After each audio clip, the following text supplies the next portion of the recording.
hindari ngasih cap negatif gitu ke orang yang kasih positif corona. positif lah, PDP atau EDP gitu. Janganlah. Halo guys, kembali lagi bersama gua Firdaus di Respublika Channel. Kali ini gua kedatangan tamu mantan pasien positif corona, Bung Yudi Adiatna. Apa kabar Bung Yudi? Alhamdulillah baik. Sehat? Alhamdulillah. Sehat Bung Firdaus. Oh, sehat, alhamdulillah, tetap semangat Oh Bung ya Yudi. harus dong. Gimana Bung Yudi? Udah apa namanya? Udah segar lagi kan, bugar? Sudah segar, sudah bugar. Sudah setelah dinyatakan negatif ya. Iya, siap. Gue pengen denger dong cerita lu, gimana sih lu sampai bisa kena corona? Iya, awalnya memang pas bulan Maret itu, tanggal 2 Maret itu saya pulang dari Malaysia. Pulang dari Malaysia, sempat nemenin teman di Malaysia selama 5 hari waktu itu. Terus pulang ke Indonesia. Dan waktu itu pulang ke Indonesia tanggal 2 Maret tuh nggak ada keluhan apa-apa. Baru keluhan itu mulai dirasain tuh pas tanggal 14 Maret atau 12 hari setelah saya pulang dari Malaysia. Kayak gimana, lu rasain apa tuh? Keluhannya sebenarnya mirip kayak demam pilek biasa sebetulnya. Jadi kayak ya bersin-bersin, terus demam, pusing gitu kan. Dan cuman ditambah sama sesak nafas. Susah banget tuh nafas. Jadi kalau digambarin tuh sesak nafasnya kayak semacam orang lagi berenang tapi nggak bisa berenang gitu. Jadi kayak mau kelelep gitu. Jadi nafasnya tuh kayak orang mau kelelep lah. Jadi kayak tengah-tengah gitu. Jadi sesak nafasnya kayak gitu sih yang dialamin. Terus gitu dapat gejala. Ya biasa, saya cuman minum obat-obatan warung, minum tolak angin lah waktu itu. Saya pikir nanti akan sembuh lah. Seharian saya minum itu, ternyata besoknya nggak ada perubahan nih. Masih sesak? Masih, malah demamnya makin naik, bersin-bersinnya makin berasa gitu kan. Makanya terus akhirnya sama temen saya disaranin untuk langsung ke rumah sakit rujukan. Nah di sini kan paling deket tuh di RSUD Kabupaten Tangerang di sana. Terus saya berangkatlah ke sana waktu itu malam-malam, kalau nggak salah malam habis maghrib. Saya ke sana, terus di sana saya memang karena saya ini adalah WNI yang pulang dari luar negeri, waktu itu kita di pesawat tuh dibekalin sama kartu kesehatan, kartu kuning gitu. Jadi kalau misalkan dalam 14 hari setelah kepulangan kita dari luar negeri itu kita ada keluhan itu, nah kita wajib membawa kartu kuning itu, kartu kesehatan itu. Nah saya bawalah kartu itu waktu itu ke RSUD Kabupaten Tangerang. Saya bilang saya ada keluhan gini. Gitu datang. Saya pikir kan namanya rumah sakit rujukan harusnya ada tempat khusus kan buat penanganan pasien suspek corona lah. Saya datang ke sana, terus saya diarahkan ke ruang ICU, ketemu sama petugas di sana. Saya cuman diambil tensi tekanan darah waktu itu. Tapi lu masih normal tuh, masih sadar gitu? Masih sadar, walaupun kondisi badan tuh lemes sebetulnya, lemes, demam, semuanya. Ya masih itu dalam kondisi itu. Terus situ habis ditensi, terus kemudian saya dibawa ke satu ruangan khusus, katanya dokternya lagi nggak ada, cuman ada dokter jaga lah lagi nanganin kasus kecelakaan waktu itu. Saya dibawa ke ruang observasi, satu ruangan khusus gitulah tersendiri. Nah di situ saya nunggu hampir selama 2 jam gitu. Dalam kondisi lemas, sesak. Selama hampir 2 jam itu dari petugas medis, baik itu dokter, perawat, nggak ada yang datang. Terus? Nggak ada yang datang. Takut kali. Entahlah, nggak ada yang datang. Terus, lah saya pikir harus berapa lama kan saya nunggu kepastian nih saya ini apa, terus penanganan yang diberikan ke saya ini seperti apa. 2 jam saya nunggu tuh di ruangan itu nggak ada apa-apain. Akhirnya saya mutusin dulu lah, saya ganti rumah sakit, pindah ke rumah sakit lain. Masih bisa jalan tapi? Masih bisa jalan waktu itu, kebetulan ditemenin sama temen waktu itu. Akhirnya karena nggak diapa-apain, nggak ada tindakan apa-apa, saya cuma difoto, KTP-nya diambil, udah akhirnya saya bilang saya pulang aja karena saya ngelihat kondisi di RSUD Tangerang juga, misalkan yang RS rumah sakit rujukan itu dia malah banyakkan pasien kecelakaan, nangani pasien kecelakaan, sedangkan pasien yang corona gitu ya kayak saya itu hampir 2 jam. Misalkan kalau saya terus-terusan menunggu tambah pasti kan ya udahlah, saya mutusin pindah. Akhirnya saya pindah ke rumah sakit Omni Alam Sutra malam-malam waktu itu. Di sana saya daftar ke ruang emergency waktu itu sambil nunjukin kartu kuning yang saya bawa itu dari Kemenkes itu. Terus Pas di sana saya ditanya keluhan apa sama perawat sana, sama petugas jaga sana, sama dokter jaga. Saya bilang keluhannya yang tadi, pusing, demam segala macam, sambil saya nunjukin kartu kuning. Terus Mereka bilang bahwa mohon maaf, kami tidak bisa memeriksa Bapak dan kami nggak bisa memberikan pelayanan rawat inap untuk pasien suspek COVID corona seperti Bapak. Dia bilang begitu. Wah, memang bukan rumah sakit rujukan kali. iya, karena alasan mereka karena mereka bukan rumah sakit rujukan corona gitu kan, yang ditetapkan oleh pemerintah. Nah, Akhirnya malam itu juga lu langsung tuh. malam itu juga kan saya pikir, waduh, saya ke rumah sakit rujukan pelayanannya kayak gitu, ya kan? Nggak diapa-apain gitu istilahnya. Terus Mungkin kalau saya nunggu terus, mungkin kondisinya mungkin bisa jadi malah mungkin makin buruk gitu kan, atau kayak gimana kan nggak tahu. Sedangkan ke rumah sakit swasta yang istilahnya mungkin yang paling bonafit di Tangsel, jawabannya seperti itu, saya malah ditolak gitu. terus Padahal maaf kata gitu istilahnya.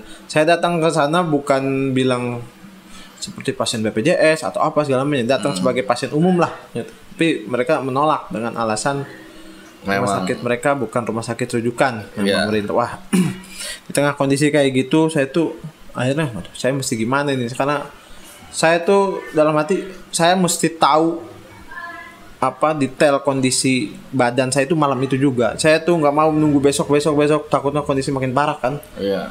Akhirnya saya Terus pikir kemudian udahlah saya pindah ke rumah sakit TK Hospital. Nah, pengalaman dari 2 rumah sakit sebelumnya tuh rumah sakit RSUD Tangerang, rumah sakit Omni. Kalau saya datang ke sana terus kan ada yang diabaikan, terus di Omni ditolak. Nah, pas saya datang ke rumah sakit TK Hospital, saya nggak bawa kartu kuning, alias kartu kuning itu saya simpan, nggak saya tunjukin. Jadi begitu saya datang ke petugas di sana, saya cuma bilang saya menyampaikan keluhan ini.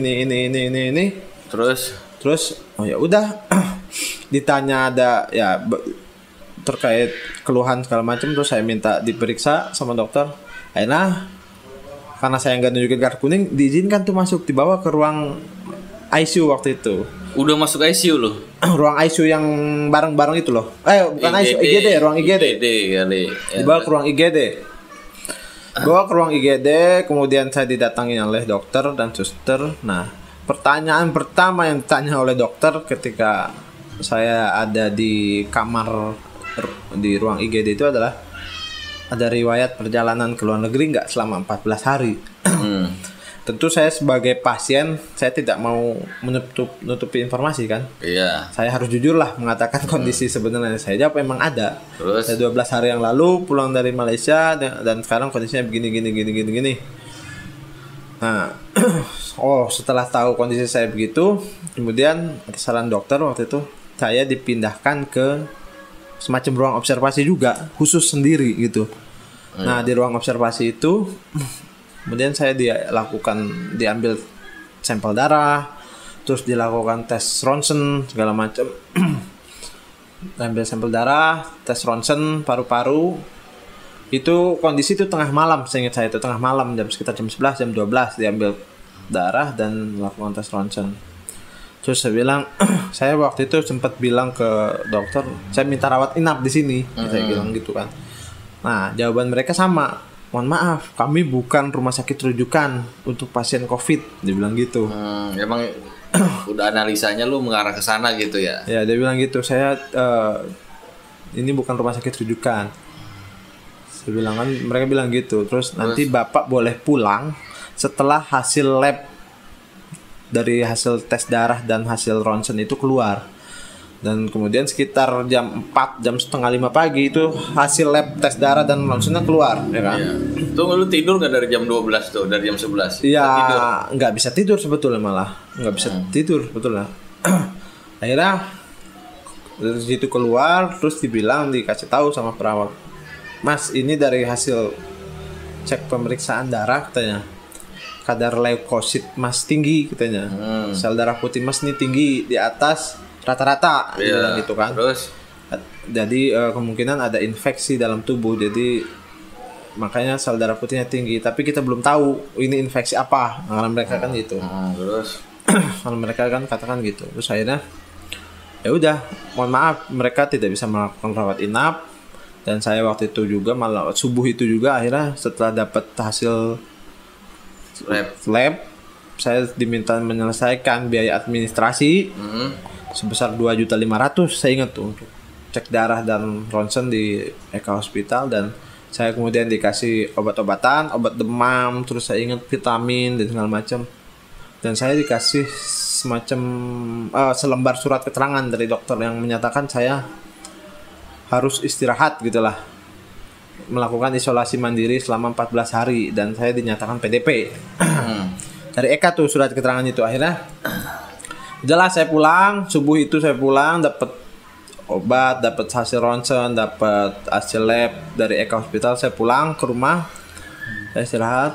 Obat-obatan yang dikasih dari dokter di Eka Hospital tuh saya minum. Dari pagi saya minum, siang saya minum, terus malam saya minum, dan besokan paginya saya minum lagi. Ternyata kondisi badan tuh nggak ada perubahan gitu. maksudnya nggak ada perubahan gimana? Jadi yang awalnya saya demam, saya sesak nafas, saya bersin-bersin, itu masih gitu. Sesaknya parah nggak bro? Masih ya, demam ya, yang jelas yang demam itu masih lah, demam menggigil lah masih. Saya pikir wah, saya udah minum 4 kali dosis kan tuh obat-obatan, kok kondisinya nggak berubah gitu, malah makin saya kayak badan saya nggak karuan gitulah.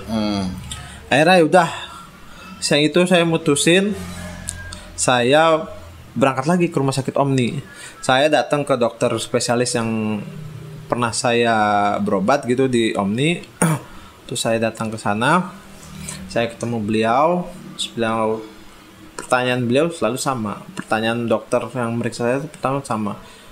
Ada riwayat perjalanan ke luar negeri kah selama 14 hari? Ya saya jawab ada. Gini. Dan lalu saya bilang saya minta rawat inap di sini. Terus dia bilang, kamu mau bayar berapa miliar pun katanya, dia nggak akan merekomendasikan saya untuk rawat inap di sini. Karena emang bukan rujukan. Nah, akhirnya dia bikin semacam surat, gitu, rujukan, entah surat rujukan atau memo gitu, yang mengharuskan saya untuk dirujuk. Dia waktu itu ngasih 3 opsi. Saya rujuk ke RSPI, Rumah Sakit Persahabatan, atau RSPAD kata dia. Mau silakan pilih salah satu katanya. Akhirnya kamu mau rujuk. Ini rujuknya dalam artian rujuk mandiri. Jadi pihak rumah sakit, bukan pihak rumah sakit yang mengantarkan saya ke sana. Akhirnya saya pilih ya udahlah ke RSPI aja, mungkin karena itu kan rumah sakit yang khusus untuk pasien Covid juga kan. Udah saya ke RSPI itu berangkat. Ke RSPI. Awalnya ke RSPI itu saya cuman mau tes gitu. Mau tes, mungkin sekarang istilahnya tes kayak rapid test atau tes apa gitu lah ya. Cuma mau tahu status saya ini positif atau negatif corona waktu itu. Saya datang waktu itu malam, kalau nggak salah jam 7 malam. terus Di sana tuh ada satu kayak semacam, memang di sana tuh ada kayak posko khusus COVID-19. Dan juga di sana tuh ada kayak semacam tempat antrean khusus buat warga yang datang ke sana untuk melakukan tes gitu kan, dia positif atau negatif corona segala macam. Nah, warga yang datang ke sana tuh ya memang harus antri gitu, ngambil nomor antrian, terus nanti dipanggil untuk dilakukan tes gitu di dalam. Nah, saya datang jam 7 malam waktu itu. Saya bilang ke petugas, Pak, saya mau ngambil nomor antrian, saya mau ikut tes. Terus dibilang sama petugas, Mas, ini udah jam 7, ini kita tutup jam 9 kata dia. 9 malam. Antrian panjang. Antrian masih panjang katanya. Terus Mas balik lagi besok kata dia. Waduh, saya balik lagi, sedangkan posisi saya dari Serpong, Tangsel, itu RSPI ada di Sunter, Jakarta Utara. Waduh. Kalau tapi kondisi ente gimana? kondisi masih tetap demam, sesak napas, bersin-bersin gitulah. Sesaknya hilang, datang pergi gitu. Iya, gitu. Terus Kata saya kalau saya harus balik lagi besok kan istilahnya nggak pasti juga nih, makan waktu juga dan segala macam. Saya pengen cepet-cepet tahu lah kondisi badan kan gitu. Ya, saya bilang saya habis pulang dari Malaysia, saya akhirnya keluarkan kartu kuning kan di depan petugas. Saya dari Malaysia, keluhan saya ini. Saya bilang jam berapapun saya bisa dites, saya tunggu. Yang penting saya dapat nomor antrian. Saya bilang gitu kan ke petugas yang jaga di situ. Terus sama salah satu satpam saya tanya, Mas kondisinya gimana? Ya, saya terangin gini. Akhirnya saya dibawa tuh sama satpam itu ke ruang apa namanya waktu itu? Mungkin kayak ruang observasi. Ya, ruang observasi. Observasi dulu. Terus jadi saya tampak bersyukurnya itu saya waktu itu memang agak sedikit keras kepala gitu. Dalam artian saya tuh pengen cepet-cepet tahu kondisi, jadi memaksakan jam berapapun saya bisa dites ya saya tungguin gitu kan. Akhirnya justru malah saya nggak perlu ngambil nomor antrian, terus nggak perlu ikut antri gitu sama salah satu petugas yang jaga. Saya langsung dibawa ke ruang observasi. Di sana saya dikasih selang alat bantu pernapasan waktu itu. Terus saya juga diukur tensi darah, suhu dan segala macem. Suhu berapa waktu itu? Aduh saya lupa, mungkin sekitar 37 atau 38 mungkin kayaknya. 38 ya. Sana terus di ruang observasi saya diambil darah, terus saya juga dilakukan foto ronsen tuh di ruang observasi itu. Terus ditanya, terus bilang di ruang observasi itu, wah dari tes darah, terus saya dilakukan tes ronsen. Akhirnya sama dokter jaga yang di sana saya bilang, Mas, masa diharuskan untuk melakukan pemeriksaan intensif lebih jauh di sini dan diharuskan rawat inap lah di RSPI. Dari ruang observasi waktu itu saya ingat tengah malam jam 11 juga saya dipindahin tuh ke ruang ICU. Oh, masuk ICU bro? Ruang ICU itu ya saya ingat dibawa ke ruang ICU. Di ruang ICU itu ada sekitar 8 pasien. Jadi ada 8 tempat tidur gitulah, yang masing-masing dibatasin sama kain atau tirai tiap-tiap tempat tidurnya. Saya lihat di sana di ruang observasi itu banyak pasien yang kondisinya lebih parah dari saya. Betul. Banyak yang batuk-batuknya lebih hebat, banyak yang bahkan ada salah satu pasien WNA, saya ingat banget, depan tempat tidur saya itu dia selalu teriak-teriak gitu. Teriak-teriak meracau gitu, teriak-teriak kesakitan lah, apalah gitu segala macem lah. Dan itu yang agak sedikit mengganggu waktu itu. Akhirnya udah di ruang observasi saya diinfus tangan, terus dikasih biasa masih kasih selang alat bantu pernafasan. Terus saya ingat saya itu saya 4 hari di ruang ICU. 4 hari di ruang ICU tuh. Jadi selama di ruang ICU memang saya sih agak khawatir sebetulnya. Khawatirnya karena saya sendiri kan belum tahu nih saya waktu di ruang ICU ini saya positif atau negatif. Dan saya dicampur sama pasien lain tuh di ruangan itu kan. Walaupun memang perawat selalu 24 jam standby itu ada di sana. Tapi bajunya gimana perawat? Perawat memang pakaiannya lengkap, pakai pakaian APD. APD berlapis bahkan, jadi nggak cuma satu lapis, ada beberapa lapis gitu. Jadi ada pakaian dalam, pakaian luar gitulah. Jadi terus juga pakai helmet, pakai masker yang double dan segala macam gitulah. Jadi saya nggak tahu nih muka perawatnya ini seperti apa, saya nggak tahu.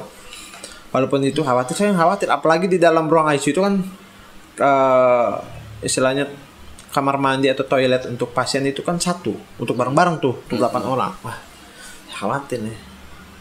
Saya sedikit parno gitu istilahnya, saya khawatir misalkan nanti ada pegangan pintunya lah atau tempat klosetnya lah apa misalkan bekas orang lain atau pasien lain yang suspek, nanti saya justru tertular dari situ. Maka setiap ke kamar mandi ke apa saya selalu bawa tisu, terus tisu itu saya kasih antiseptik, terus saya bersihin semua tuh di kamar mandi. Semua yang mau saya pegang tuh saya bersihin dulu pakai antiseptik. Biar saya khawatir karena takut saya kena kan. Karena itu kan nggak tahu juga pasien di sana kan kondisinya memang lebih parah dari saya sebetulnya. Batuknya lah, sesak napas segala macam.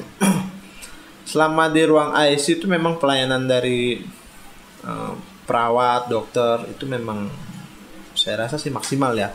Bahkan bukan cuma itu aja, jadi dari segi pelayanan pemberian makan, terus obat-obatan, terus bahkan air mineral memang dipantau banget. Itulah dia selama di ruang ICU. Cuman memang kendalanya adalah ketika hari keempat saya di ruang ICU tuh, tiba-tiba memang nggak tahu kenapa ya, mungkin efek obat atau efek makanan yang saya minum, makanan yang saya makan itu, kaki kanan saya tuh mendadak nggak bisa jalan. Gitu. Nggak bisa jalan bro. Nggak bisa jalan, nggak bisa nginjak ke tanah gitu. Kenapa ya kata saya? Terus akhirnya udah tuh dari hari keempat tuh. Akhirnya setelah itu saya kemudian dipindahin tuh ke ruang isolasi mandiri namanya. Hari kelima saya dipindahin ke ruang isolasi mandiri. Jadi ruang isolasi mandiri itu ternyata di situ tuh ada sekitar 11 ruang isolasi mandiri. Jadi satu ruangan 11 orang. Bukan, jadi ada 11 ruang isolasi. Satu ruangan untuk satu orang. Satu ruangan ada untuk satu orang. Jadi ada 11 ruangan khusus. Namanya ruang isolasi mandiri itu yang namanya, jadi kita tidak dicampur dengan pasien lain seperti di ruang ICU gitu. Jadi di ruang itu ya full, saya 24 jam itu sendiri di dalam kamar isolasi. Jadi kamar isolasinya memang berbeda dengan ruang ICU. Dia pakai semacam sistem sirkulasi udaranya juga khusus, pakai ventilator. Terus juga saya diawasi CCTV 24 jam dan CCTV yang ada speakernya gitu. Jadi saya bisa interaksi 24 jam dengan suster. Lu ngapain aja yang di sana? Selama di isolasi ngapain? Di ruang isolasi yang jelas memang pelayanan dan treatment lah istilahnya yang diberikan sama perawat dan dokter tuh lebih maksimal dibanding ketika di ruang ICU yang saya ingat ya. Jadi di ruang ICU itu memang dia fasilitasnya ada tempat tidur, ada lemari, ada kamar mandi sendiri, ada wastafel, ada televisi. Nah, ada televisi untuk nemenin kita di kamar jenuh. Gitulah biar nggak jenuh. Jadi walaupun di ruang isolasi itu saya masih bisa komunikasi gitu, masih boleh megang handphone untuk komunikasi sama orang luar gitu. Masih boleh megang handphone, masih boleh komunikasi. Jadi saya bisa ngabarin keluarga, kerabat gitulah sama di ruang isolasi. Menjadi ruang isolasi itu sehingga saya memang lebih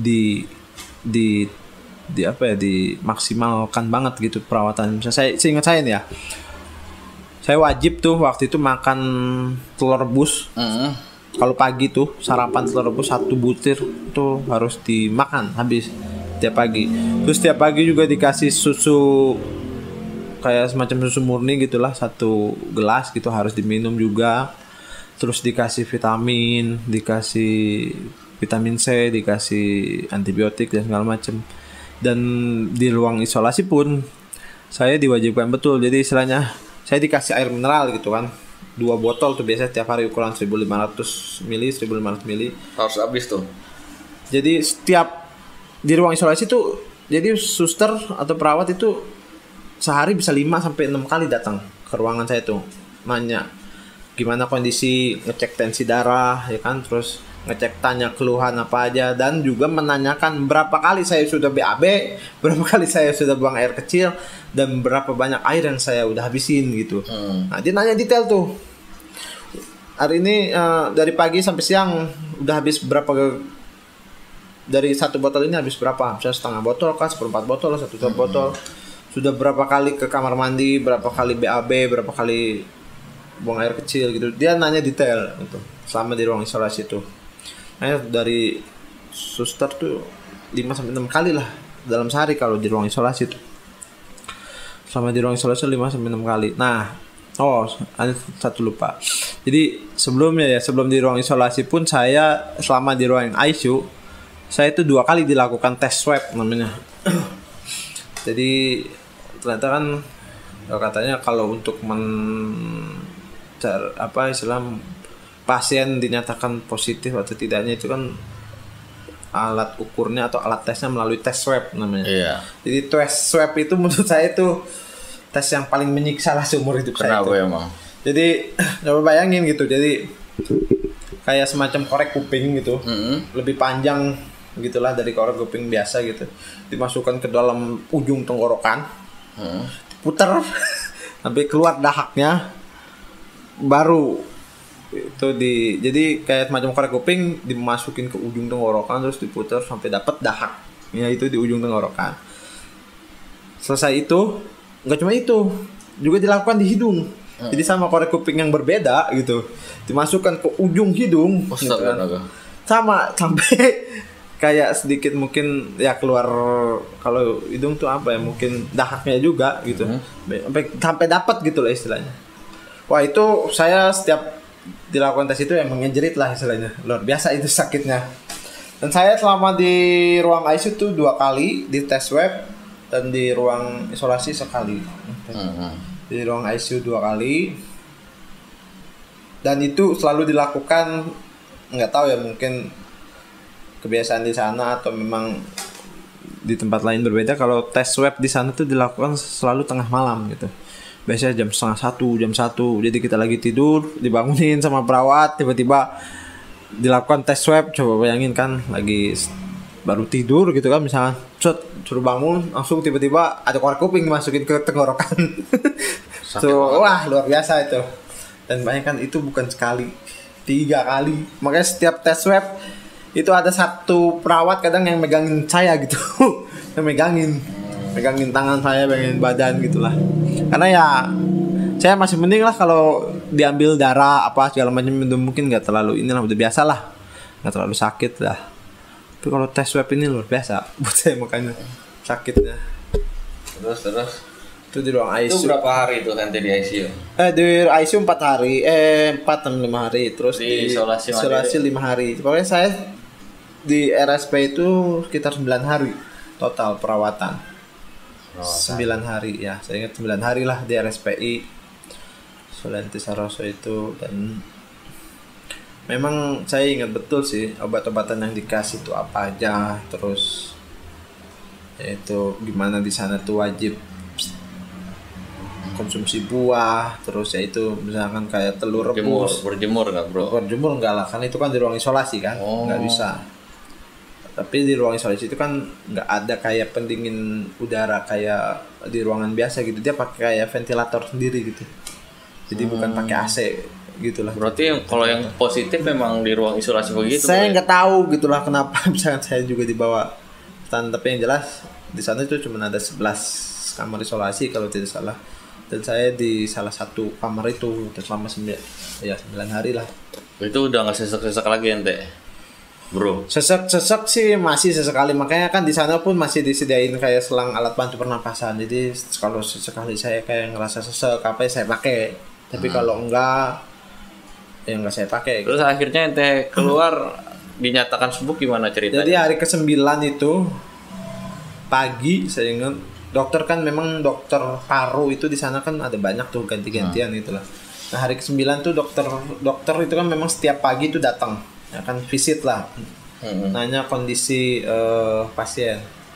Dokter sampaikan bahwa Mas Sudi, dari hasil tes swab yang ketiga Mas sudah dinyatakan negatif. Sudah dinyatakan boleh negatif. Boleh pulang hari ini kalau sudah tidak ada keluhan, kata dokter waktu itu gitu. Hari ke-9 tuh saya bilang, oke dok, saya mau minta pulang hari ini. Makanya saya bilang hari itu tuh gitu ke dokter, udah saya minta pulang hari ini, saya udah nggak ada keluhan, gitu kan. Saya sampaikan udah ada keluhan minor lah, masih ada walaupun memang belum fit, masih ada keluhan tapi sudah tidak separah ketika hari pertama saya datang lah, gitu. Jadi udah nggak begitu sesak, udah nggak demam, udah nggak pusing, udah nggak bersin-bersin. Makanya saya bilang saya minta pulang hari itu karena dokter pun udah bilang saya sudah dinyatakan negatif dan saya boleh pulang kalau sudah tidak ada keluhan. Nah itu. Oh iya. Akhirnya ya udah saya hari itu juga minta pulang dan ngomong ke perawat di sana, ya udah saya minta urus administrasi dan segala macam dan persiapan saya pulang. Dan lega tuh rasanya, bro. Lega tuh rasanya, tapi berarti proses dari saya saya itu dibolehin pulang tuh pagi jam 9. Baru bisa keluar rumah sakit itu ngurus administrasi, ngurus segala macam, ngurus obat-obatan. Dan di sana tuh ya, saya mau pulang. Semua barang-barang bawaan yang saya bawa waktu itu ke rumah sakit, baik itu kamar, baju ganti, baju, alat mandi, jam tangan, handphone, kacamata gitulah, jaket, itu didesinfektan sama mereka. Jadi barang-barang yang saya bawa di desinfektan di ruangan gini selama 1 jam gitu sama mereka.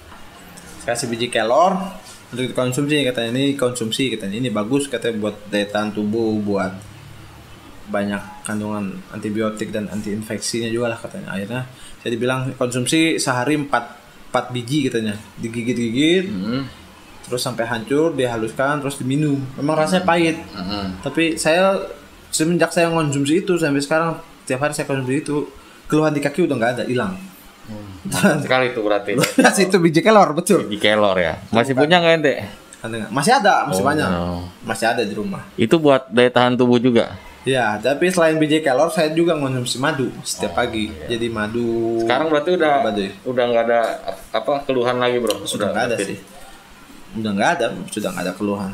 Tapi itu dapat semacam diskriminasi nggak? Oh. Diskriminasi sih pasti ya. Jadi kalau saya pikir tuh kalau orang dia mau itu status ODP, PDP, positif, itu ada 3 dampak lah buat dia sendiri. Pertama dampak fisik jelas, gejala-gejala demam, menyiksa batuk, sekali tuh, bro, ya. macam menyiksa lah. Terus dampak mental, itu jelas tuh dampak mental tuh yang tadi tuh. Iya. Misalkan Gua aja ngeri ketemu lu nih. Kucilin, Iya. yang ada tuh. Iya, Terus takut tiba-tiba gua. kita dibully lah atau macam-macam lah. Itu mental banget kan. Yudi, corona, Yudi corona jadinya, iya bro kan, ya. makanya itu kan menyerang psikis mental. Iya, tambah ngedrop lagi lu ya. Iya. Tapi juga ada juga dampak sosial tuh, misalnya kayak di rumah sakit karena membludaknya pasien, ya kan. Pasien yang misalkan yang harusnya bisa tertolong mungkin, atau misalkan pasien yang terpapar segala macam karena keterbatasan alat dan Wafat. ruangan segala macam, jadi kan dia nggak tertolong gitu kan. Jadi banyak kan sebetulnya. Saya nganggap diri saya tuh beruntung gitu. Karena saya masih bisa dapat pelayanan, masih bisa dapat perawatan. Terus daya tahan tubuh ente masih bagus mungkin karena masih muda. Ya, bro. mungkin, tapi nggak tahu. Tapi kan nggak tahu. Kalau saya juga beruntung, saya di Tangsel, saya juga dekat dengan Jakarta. Nggak tahu kalau yang di lain-lain kan nggak tahu. Menarik memang cerita dari Bro Yudi, pasien positif corona ini. Sekarang udah sembuh, udah negatif. Nah, gue pengen terakhir nih, banyak tadi lu cerita. Pesan lu buat buat yang nonton ini dah, lu sampein Bro Yudi. Ya, lu. Yang pertama sih, kalau buat saya tuh hindari ngasih cap negatif gitu ke orang yang positif corona. Positif lah, PDP atau EDP gitu. Janganlah, karena itu kan bikin ngedon mereka. Karena kan secara tidak langsung kan pasti daya tahan tubuh seseorang itu kan selain dipengaruhi oleh faktor fisik juga kan faktor psikis. Ya kan? Nah, jangan kita memperparah kondisi seseorang tuh dengan kita ngasih cap negatif ke dia gitu. Janganlah. Terus juga ya saya juga pesan misalkan untuk pemerintah atau misalkan ke para petugas pelayanan kesehatan gitu, jangan pernah diskriminasi gitu sama pasien atau sama warga siapapun lah. Ya misalkan dia memang memiliki riwayat atau dia punya gejala-gejala yang seperti saya sebutin tadi, karena saya semua sama gitu. Kalau misalkan dari awal masih bisa tertolong, masih bisa dapat pelayanan, ya semua harus diutamain gitu. Yang dibeda-bedain. Dan yang penting kalau kata saya sekarang patuhi aja anjuran pemerintah untuk di rumah aja. Bahaya bro, yang ngeri ya. Di rumah corona aja. Itu bro ya. Karena kan kita nggak tahu, misalkan kita nanti ketemu siapa di mana ternyata, atau kita megang apa, terus nanti kita tiba-tiba makan atau nyentuh hidung, nyentuh mata, dan itu virus masuk ke tubuh kan kita nggak tahu. Itu. Pakai masker bro. Pakai masker selalu. Iya, ini pakai lagi syuting juga kita pakai masker untuk sesuai keselamatan bersama. Iya, iya. Oke, teman-teman penonton setia Respublika Channel, itu tadi cerita panjang lebar mantan pasien corona saudara Yudi Adiatna. Semoga bisa bermanfaat. Ingat tadi dia bilang jangan diskriminasi terhadap pasien corona, entah itu ODP, PDP, positif corona. Yang kedua, selalu menggunakan masker. Yang ketiga, patuhi anjuran pemerintah karena ini untuk kebaikan kita bersama. Di rumah aja. Di rumah aja. Semoga cerita Yudi ini bisa apa bisa apa namanya jadi sebuah apa sebuah ya mungkin pelajaran lah pelajaran buat kita bersama mengenai yang paling utama, dan kita apa namanya berdoa semoga virus ini bisa cepat selesai dan hidup kita kembali normal. Oke, makasih Bro Yudi, sehat selalu. sehat selalu. Oke, terima kasih. Bye. Bye. Guys.